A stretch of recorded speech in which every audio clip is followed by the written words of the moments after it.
Hey folks, how you doing? It's Clay Francisco, and today I wanted to do a video on time management, I guess. So I've been listening to a lot of I've listened to a lot of everything recently on YouTube and everywhere else I can find blogs and information on how to manage your time as an independent author, as an entrepreneur, how to just keep that lifetime scheduled while you're not doing the 9 to 5. And one of the big things I hear is schedule your writing time, right? You've got to have that time where you either get up in the morning or you stay up late at night, and whatever that is, your weekend time. And anybody that doesn't respect your untouchable me, I have to create writing time, should be cut from your life completely. Hiya! Karate chop that out. And that is a great theory. That is super nice. If you have the life where you have friends that you can say no thanks, I don't want to hang out, and you can do all of those other things so that where you can schedule all that alone time, that's great. That's awesome. Do that. Keep those kinds of friends in your life that respect your time and don't try to just drag you out to go spending your money, drinking or whatever. But there are those of us who have kids and other responsibilities. Some of you folks take care of your parents. Some of you folks do, whatever it is. Even if you're, active in your community and you volunteer and do that kind of stuff, I would never suggest that you cut that stuff out so that you can focus on writing, because that's hopefully part of what's going to make you a good writer, right? Hopefully those are the life experiences that you need to draw upon. Otherwise, you're going to be writing flat characters who've never done and experienced anything. So I am a huge fan of getting out there and experiencing life, and that usually gets in the way of writing 10,000 words a week. It just does.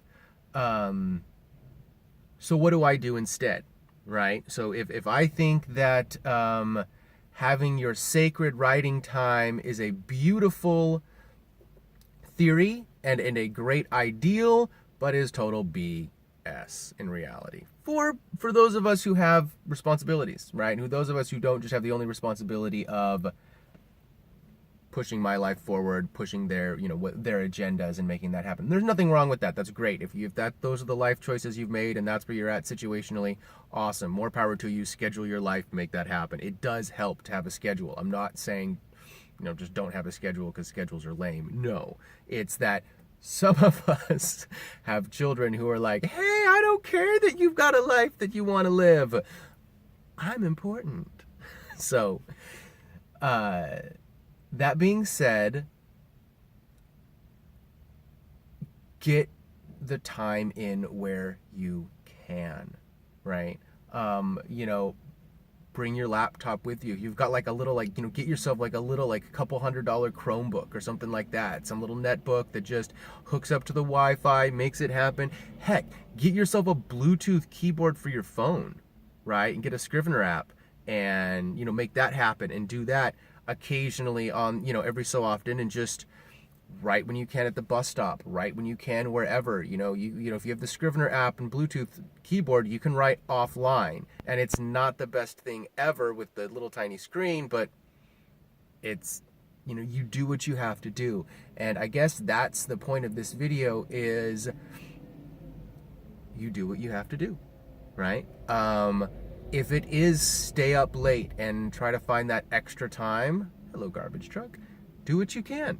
Stay up late, right? Put those kids to bed, put grandma to bed, hit that extra few hours. If it's from 10 p.m. until midnight, do it, right? That's what you have to do. Set your alarm for 6 a.m., make it happen. Set your alarm for 4, whatever you're doing, right? So that you can get up in the morning, stay up late at night, find that time somewhere. I mean, I actually will sit down in the living room with the kiddos and stuff while they're doing craziness and get a lot. I can't get the actual editing done then, when I'm really focusing on prose but for drafting and just really trying to do idea brainstorming and putting things down, it's fine. Yeah, it's a little distracting. Yeah, it takes me longer, but I'm getting to spend time, right? I'm not having to exclude people and cut things out of my life, I am juggling all 16 balls at the same time, right? And it's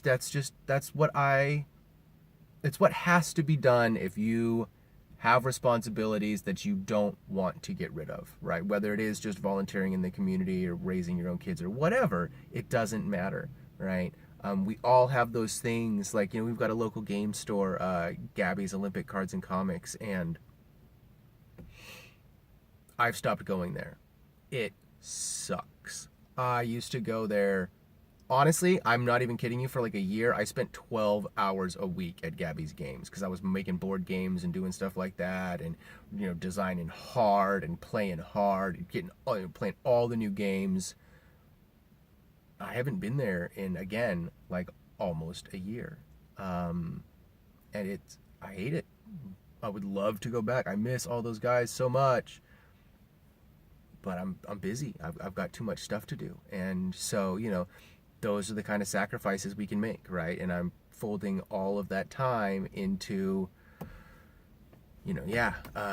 so sacred writing time. It's a really great theory, but for those of us who can't do it, don't let that stop you. Do what you can when you can. If the kids are around and it's super crazy busy, have them help you brainstorm stuff. Have them help you think of character names. Have them, you know what I mean? Get involved. It's okay, Your family really can help you with that kind of stuff, and if you're an author and you're going to push for being an author and you're going to work a 9 to 5 and sacrifice some of your family time, because that will happen, right? There's nothing for it. You will not spend as much time with the fam. You need buy-in from your partner, right? Everybody talks about, you need a supportive partner, you need buy-in from them, you've got, yada yada. But you need buy-in from your kids too. People don't really mention that, but what they think is important. How they interact with you. Get buy-in from the wee ones. Show them what you're doing. They think it's really cool when parents are creative. They really genuinely do, because then they see. Anyway, just think about it, all right? It's a good thing. Show them you're creative. Show them that you can work your job and still, go for your dreams, as it were, right? So that's what I recommend, folks. I'm going to close the video out now because I'm starting to stutter. But yeah, if sacred time is BS, which for some of us it is, then go out there and make all the time sacred time, right? Find a way to make it so that every moment of inspiration, every 15 minutes, every 5 minutes you've got, that you're like, hey, you know what?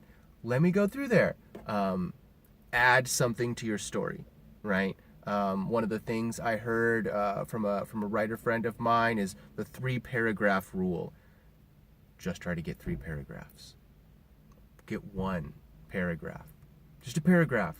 Keep building. And yes, I would love to advocate doing that every day if you can, right? Literally just opening the document every day. Just getting in there, looking at it, touching it, putting it in your head, putting a little bit of your head into it, right? You can do that. You can spend that 5 minutes, spend that 10 minutes just to get your daily schedule down. Anyway, that's what I'm talking about, and I hope it was informational. I hope you folks enjoyed it. Yeah, good luck out there. Best of luck in all of your endeavors, and hit me up in the comments if you've got any questions or anything like that. Give it a thumbs up if you enjoyed it, and follow, subscribe. I would, yeah. All right, I'd appreciate it. Thank you, folks.